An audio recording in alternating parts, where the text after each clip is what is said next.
Well, there's a growing story in India about the Missionaries of Charity, Mother Teresa's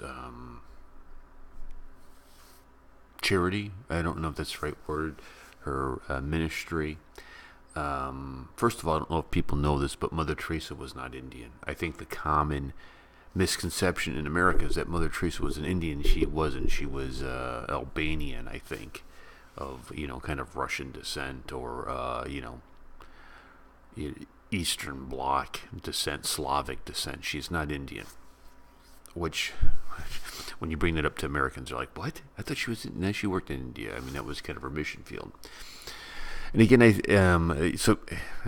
I'm I'm getting ready to trip over my tongue in just thoughts I have on this. So, what we have is her Catholic ministry takes in children, orphans, and a lot of these children are coming from single moms, unwed mothers, kind of poor.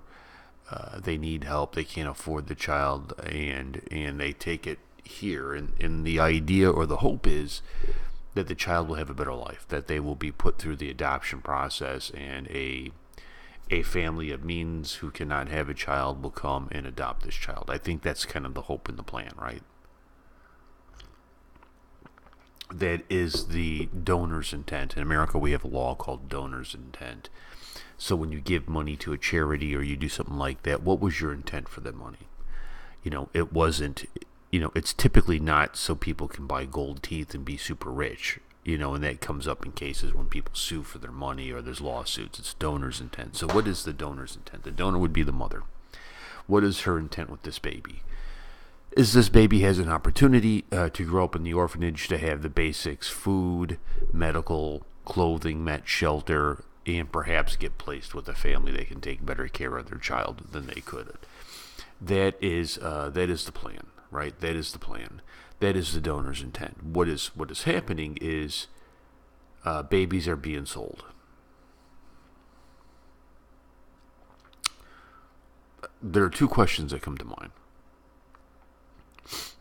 How many babies are being sold? How many were sold? And who's buying them? So those are our two questions here. From what I understand, what I've gathered from the story is they've asked for an opening of the books, and there are children missing that they cannot account for. The ministry, the charity, has said this is just a rogue staffer who's done this. I'm going to disagree with that. If the rogue staffer is the Pope, then okay, I agree with it. But I'm going to disagree with it because it is, it's not just one child, it's not just one thing. They're saying hundreds of children have been sold, and there are, last I heard, 6 to 12 children missing that they cannot account for. Arnab talked with a spokesperson from them, and they said, so what happens when this, explain the process to me. A single mom, a mom that's impoverished, brings a child here, gives it to us, we hold the child for 6 weeks. Then what do you do with the child? They won't answer. You don't want to answer. What do you, okay. So we know this isn't just one bad person who did something. This is a systematic problem. Okay, that's number one. Number two, who's buying them? Is it just somebody who doesn't want, some nice middle-aged couple who has means, who doesn't want to go through the process and go, we'll just pay you cash and take the baby? A baby with no documentation. I'm going to say probably not.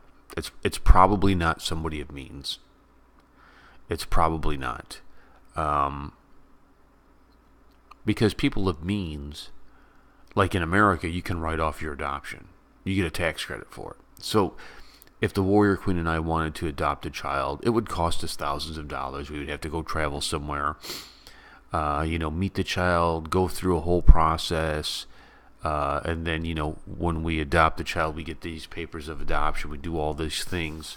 And that way I can prove that the child belongs to me, that I'm just not some weirdo who took a kid, right? This child is mine. I got the paperwork, and we've adopted. It's my son now legally. And everybody says, okay. But when you're paying cash, what happens? There's no paperwork. So how do you then put your child in school? How do you then put your child in college? How do you then go to the doctor and say, this is my child? How do you get your child a driver's license? How do you do these things if you don't have the paperwork? Well, you have to do it illegally. You become an illegal alien. Like in America, we have, folks from Mexico that cross over illegally and then live here and try to have a life. And it's hard for them because they have no way of proving who they are. If I just moved to India illegally and with no passport, I just crossed over, go get a job. You got a job? Yeah, hi. What's your name? Vishnu? What Vishnu? You got some kind of ID, Vishnu? No. I mean, it's going to be hard. So the question is, who's buying? So who wouldn't care? Who wouldn't care if a child had paperwork? Who wouldn't care? That's the question. And that's the alarming question, because I think you know and I know who doesn't care. I think these children are being sold into a slavery. And you have neighbors to your west who believe in sex slaves, who believe in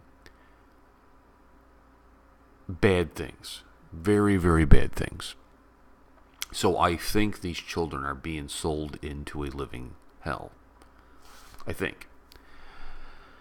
Here's what needs to happen, because the stakes are so high. We have and this isn't a rogue organization. This is pretty typical, I think, when you look at the hierarchy of Rome.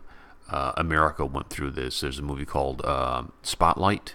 That kind of goes through the Catholic child abuse scandals. Hey, India, here's your spotlight. Who will step up and dig into this, right? There needs to be a full investigation. CBI needs to be involved with this. CBI needs to be involved in this. And I think you may be at the point, especially with the Catholics, of expelling Catholics from India. If you're not, if you can't prove a legitimate, like, this is what we do.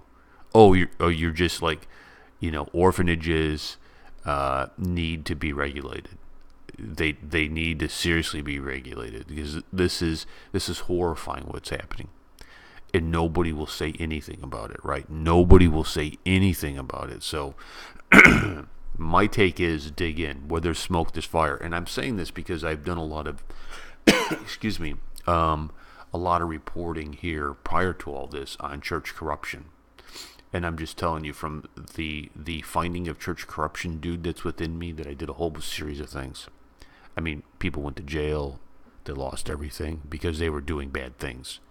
When it comes to this, especially with abuse and kids, where there's smoke, there's a raging fire. India, get to the bottom of it, man. Get to the bottom of it. And we need a full open investigation, because this can't stand. This can't stand. There is no place among us for those who prey on the innocent, right? Jesus said, suffer the little children not. Like, it's bad. It's really, really bad. So, India, keep me posted on this story. This is terrible. Very, very terrible. I'll catch you guys later. Peace and much love.